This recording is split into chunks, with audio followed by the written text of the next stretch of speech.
Hey Grace Church, Philip Hainline here. Hey, I'm up here camping with my family up in Trout Lake. Pardon the scruffy camping beard going on here. Just enjoying a beautiful day. Got just great view of Mount Adams here, and just enjoying the beauty of what God has made. Just want to give Him praise for just His handiwork. Love the sound of the birds and the trees and the warmth of the sun on my face, and just that gorgeous mountain that we have the privilege of living by here. It was 20 years ago I got to climb that mountain, and it was a great experience. Got to go with a group of, I don't know, there was 15 or 20 of us, and we left early in the morning and summited by early afternoon, and it was powerful just seeing the gorgeousness of what God has made and experiencing that. It was hard, miles of climbing straight up, tiring, sunburn. That snow is bright, but you know what else that was true of that day? Even though it was sunny, it was cold. It was really cold, with the wind blowing.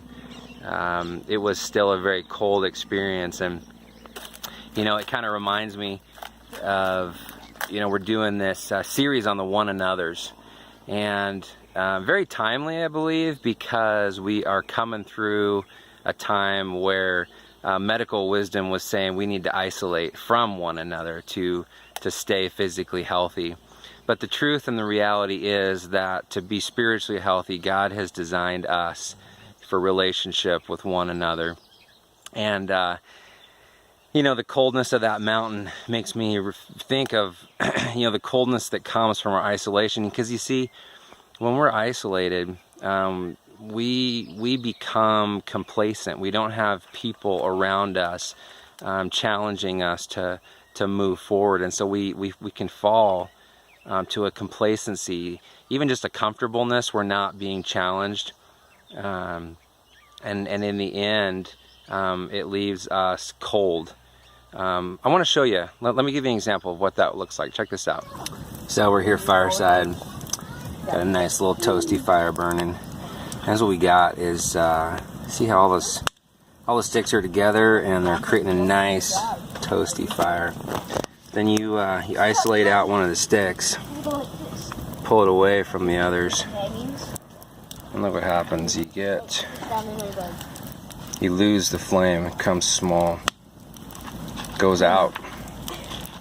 You got a little bit there, but it's not this. So in isolation, we lose the heat. We go cold. Let's get that back in there like it's meant to be.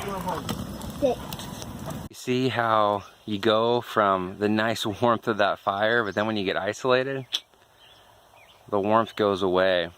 See, passage of scripture, Hebrews 10. It has some great one another passages in it. First, it challenges us to not forsake the gathering together, as is the habit of some. Now for us, this didn't happen slowly. It didn't just become a habit. It was something that happened suddenly, where it was medical wisdom said we needed to isolate, and so we've had to deal with that. We had to figure that out. But consider what this passage says. This passage in Hebrews 10 says we are to spur one another. We are to challenge one another to love and good deeds. God's designed us to work together to stay on fire, so to speak, to keep that heat going.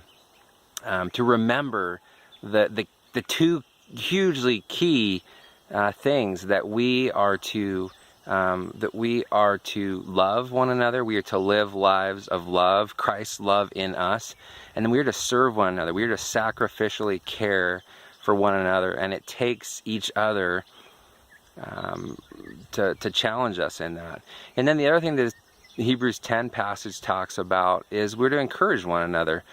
That was what I experienced climbing that mountain in those years, is that is that doing it together provides opportunity to encourage us through hard times. And the passage in Hebrews says that we encourage one another all the more as we see the day drawing near. That just reminds us that this life is not all there is. This pandemic is not all there is. God has made us for eternity, and that day is coming. And He wants to use each other. He wants to use you. He wants to use me in one another's lives to encourage us as we toil towards the top of that mountain, so to speak, that there is an end. God is coming.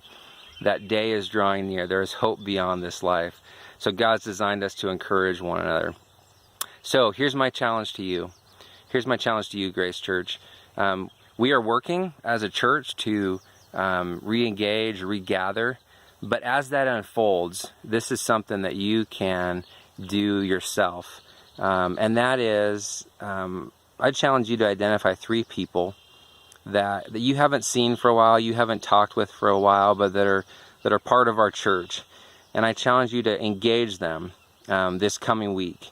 If there's any way you can do it in person, in a safe, wise way, by all means do that. That's huge.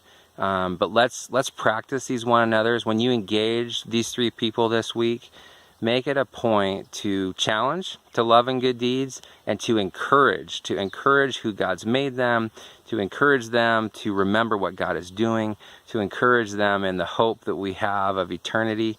I need to hear that from you, and I would, I'd like to encourage you in that. We need to bring our portion, so to speak, and share that with one another. So let's do that. Let's live that out. God has great days ahead for us. There's hard days ahead for us, but He's designed for us to do it together. So let's re-engage. Let's be purposeful about it, and let's live out the one another's. All right? Love you guys. I'm looking forward to seeing you more and more, and that's going to be my goal and purpose, to do that well. And I hope that you will do that towards me and my family as well.